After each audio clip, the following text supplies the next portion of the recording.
Good morning, students. Today we are going to see the lesson number 20, that is drop by drop. So, what we are going to learn in this lesson? This lesson tells us that drop of water, that is, each drop of water is very important. We are all living creatures on this planet Earth, and we really need to understand that water is a very important resource, and that resource is not for only you, your family, or you and me. It is for all the creatures in this world. Whomsoever is the living creature, they need water for their survival. So, how we should use water? We should utilize each and every drop of water. We should not waste water by any means. We need to find out different ways of saving and reusing water.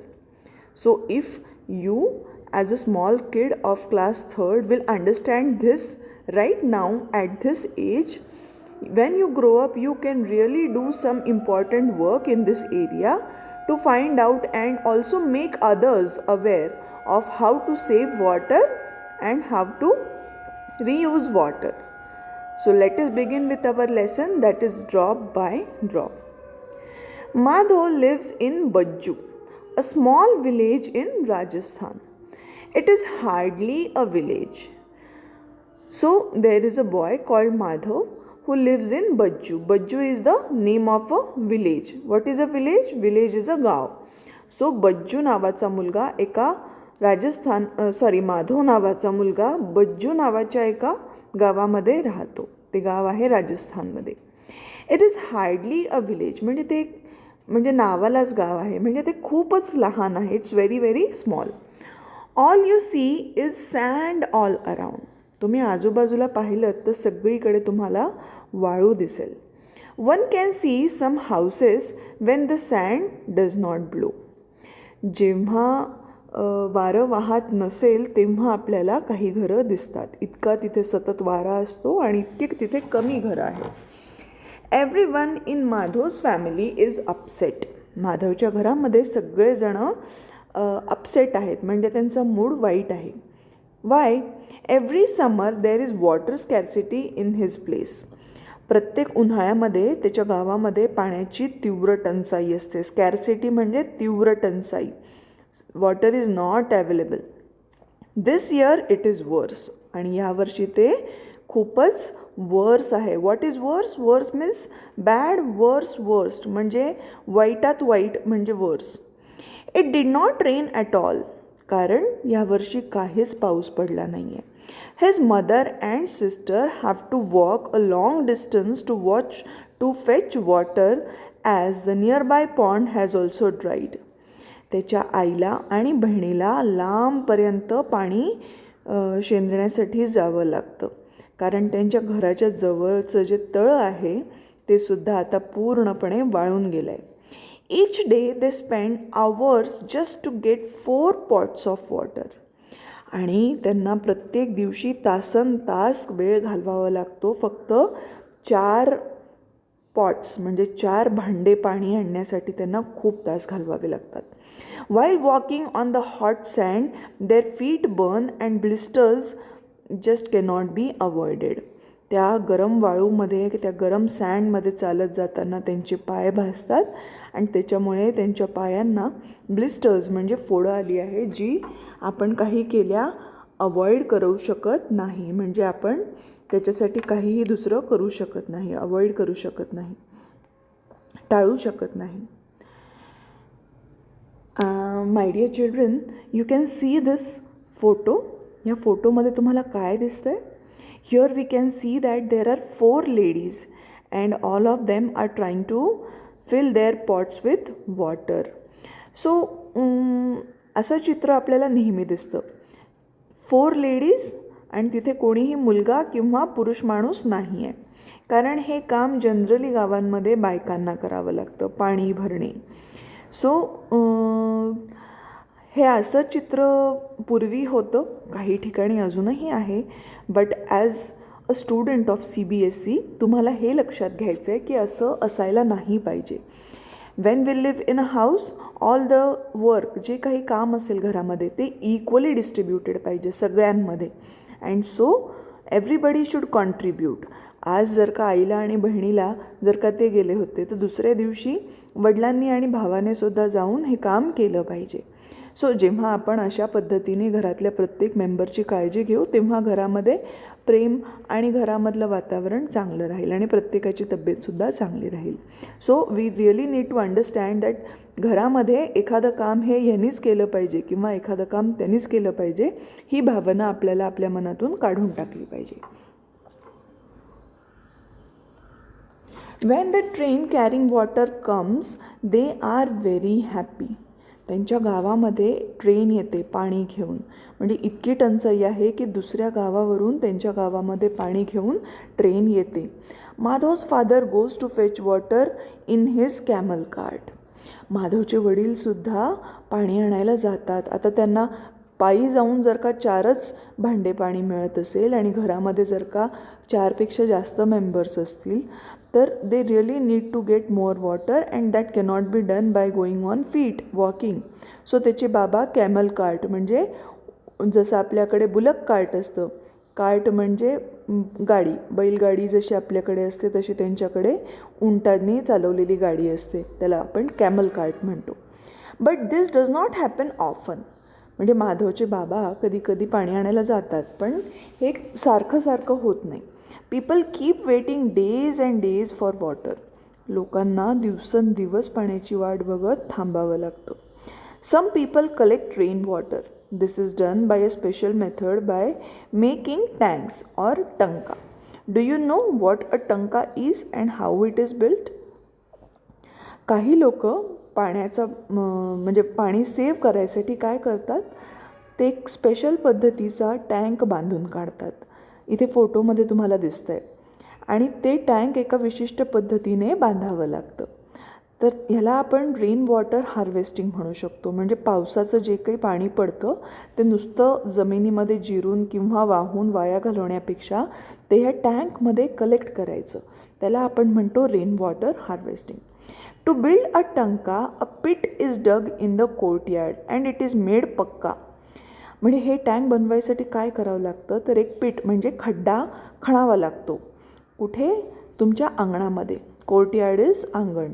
And it is made pucca म्हणजे ते सिमेंटने पक्क बांधावं लागतं. The tanka is kept covered with a lid. त्या टँकला lid म्हणजे झाकण असायला पाहिजे. The roof of the house is made sloping so that the rain water collected here flows through a pipe into the tanka or tanka. म्हणजे घर जे असेल त्या घराचं छत हे स्लँटिंग करतात. कशासाठी? तर तिथे जे काही पाणी जमा होईल किंवा त्याच्यावर जे काही पाणी पडेल ते एका पाईपमधून, रूफवरून पडून एका पाईपमधून ते पाणी या टँकमध्ये कलेक्ट करण्यासाठी. A sieve is attach to the mouth of the pipe. म्हणजे त्या पाईपच्या तोंडाशी जाळी बसवली जाते. सीव म्हणजे जाळी. So that no dirt goes into the टंका. म्हणजे मग त्या टँकच्या आतमध्ये जाताना छतावरची कुठलीही घाण जाऊ नये. This water is use for drinking after it is cleaned. आणि मग हे पाणी स्वच्छ करून मग पिण्याच्या कामी येऊ शकतं. Sometimes Madhav is allowed to take water from one of the tankas of the village. कधी कधी माधवला गावातल्या एखाद्या टँकमधून पाणी घेण्यासाठी त्याला परमिशन मिळून जाते. Think what are the difficulties people face due to scarcity of water. तुम्हाला इथे विचार करायचा आहे की पाण्याच्या टंचाईमुळे लोक काय काय डिफिकल्टीज सहन करतात. Okay. So first is from where do the people in Madhav's village fetch water for drinking. म्हणजे माधवच्या गावातले लोक पिण्याचं पाणी कुठून फेच करतात, म्हणजे कुठून आणतात. तर आपल्याला इथे असं उत्तर लिहायचं आहे की माधवच्या फॅमिलीतले लोक त्यांच्या गावामध्ये जे काही पॉन्ड आहे तिथून पाणी आणत होते पण ते आता ड्राय झालं आहे. So they have to walk hours and hours to get drinking water. So see here, you can get the answer.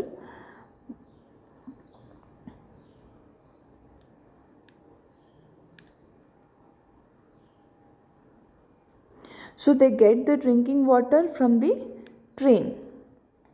A train comes into their village from where they can get water. And other answer can also be Madhav's family fetch water for drinking from the village tankas. Who fetches water in Madhav's house? Madhav's mother and sister fetch water in Madhav's house. Water collected in the tanka is mostly used for drinking. Why? Yes, water collected in the tanka is mostly used for drinking because it is a clean water, as the pipes of the tanka have sieve attached to it. म्हणजे टँकमधलं पाणी पिण्याजोगं आहे, कारण ते पाणी जे जमा होतं त्याच्या तोंडाशी आपण जाळी लावली आहे. Is rain water collected in your house as well? If yes, how? Students, this question you should answer this. Like whether there is a facility of collection of rain water in your house. तुमच्या घरी सुद्धा पावसाचं पाणी जमा होण्याची सोय आहे का, म्हणजे रेन वॉटर हार्वेस्टिंग आहे का, आणि जर का असेल तर कसं. Can there be any other method of collecting water?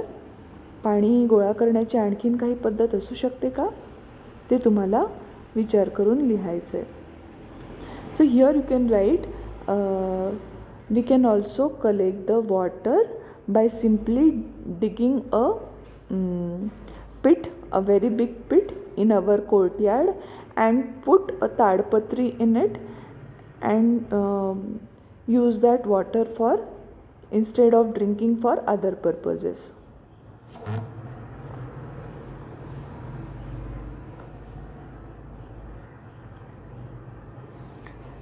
आता we have to go on the second page. Here there is the family of Sonal. So just like Madhav, Sonal also faces water scarcity in her house. Madhav सारखी सोनलच्या घरी सुद्धा पाण्याची खूप टंचाई आहे. शी leaves in Bhavnagar. ती कुठे राहते? भावनगरमध्ये राहते. Water is supplied only for half an hour in a day. दिवसभरात त्या भावनगरमध्ये फक्त अर्ध्या तासासाठी पाणी येतं. All the people of the area depend on only a single tap.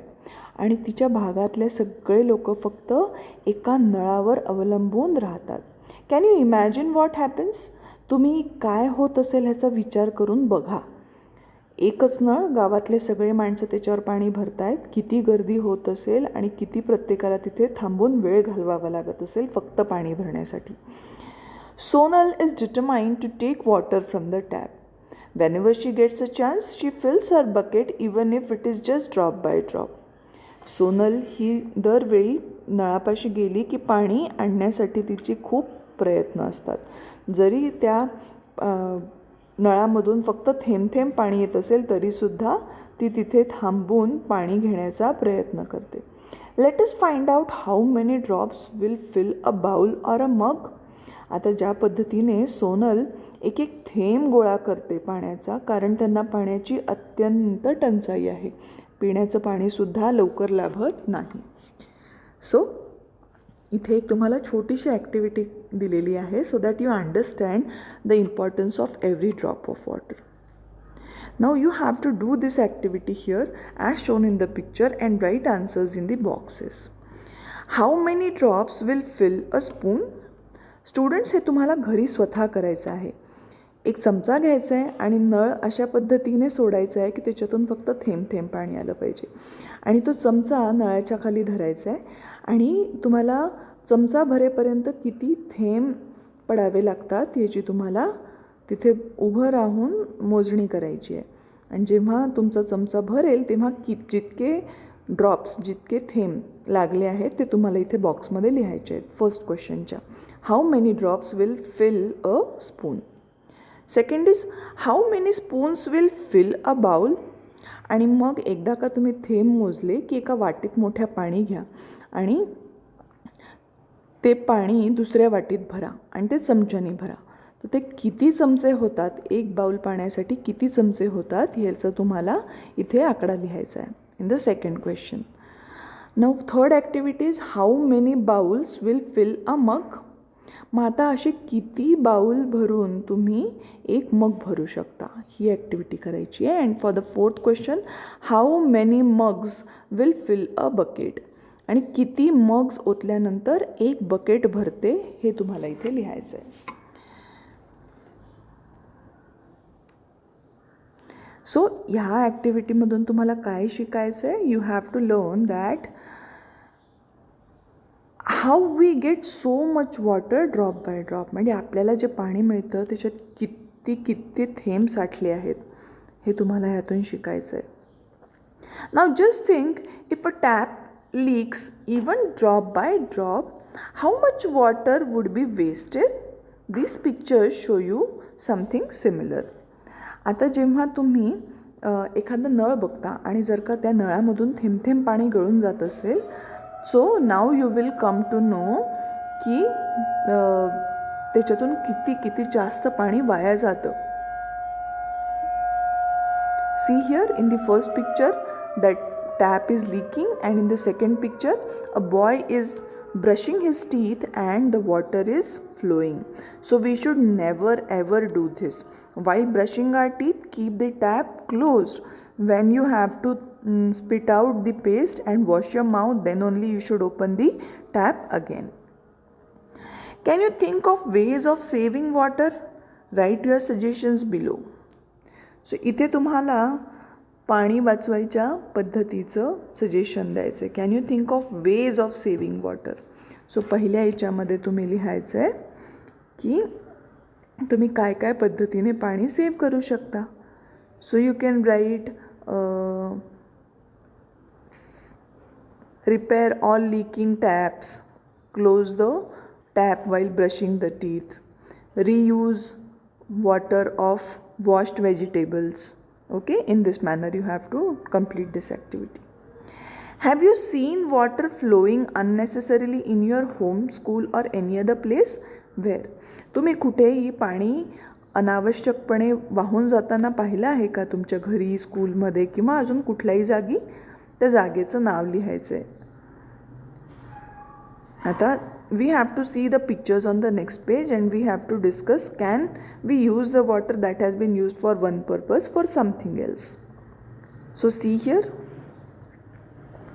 in the first picture, this lady, she has got water.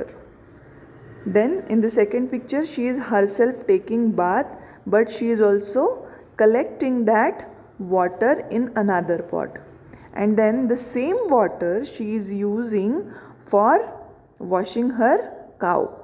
And when her cow is washed, that water is going to a plant which is showing beautiful fruits to it. So she has got the water, she has used it for herself, for her cow and also for the plants. So for multiple purposes she is able to use the water. This we have to learn from this lesson actually, students, that we should not waste our water and we should reuse it to every possible extent.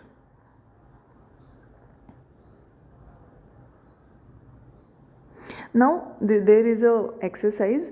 Draw lines using different colors to show which work will be done after the other so that the same water can be reused. One example has been given. इथे तुम्हाला बॉक्सेसमध्ये पाणी कशाकशासाठी आपण वापरतो ते लिहिलेलं आहे. आणि मग एका पद्धतीने वापरलेलं पाणी आपण दुसऱ्या कुठल्या वॉटर ॲक्टिव्हिटीसाठी वापरू शकतो ह्याची तुम्हाला बाण दाखवायची आहेत. So see here, one arrow is already shown for you that after washing fruits and vegetables you can use the same water for watering plants. So we can also use that water in the toilet. Then the water which is used for washing clothes we can also use for mopping the floor. So this exercise you will do on your own, students. You have given some suggestions to reuse water. People use these methods only under conditions when there is scarcity of water. Do you know one of the reasons for the scarcity of water is because people waste it. Just think how good it would be if everyone got water. आत्ता आपण पाणी वाचवायचे काही suggestions दिले. आणि like this people reuse water only when there is scarcity of water. म्हणजे जेव्हा पाण्याची टंचाई असते तेव्हाच आपण पाणी सांभाळून वापरतो. पण तुम्हाला माहिती आहे का, पाण्याची टंचाई बेसिकली कशासाठी असते, तर लोक सांभाळून पाणी वापरत नाहीत म्हणून पाण्याची टंचाई होते. तर किती छान होईल जर का प्रत्येक माणसाने पाणी व्यवस्थित वापरायला शिकलं तर. बरोबर आहे. So here we come to the end of this lesson. Solve all the exercises and tomorrow I will send you the photo of workbook pages. Thank you.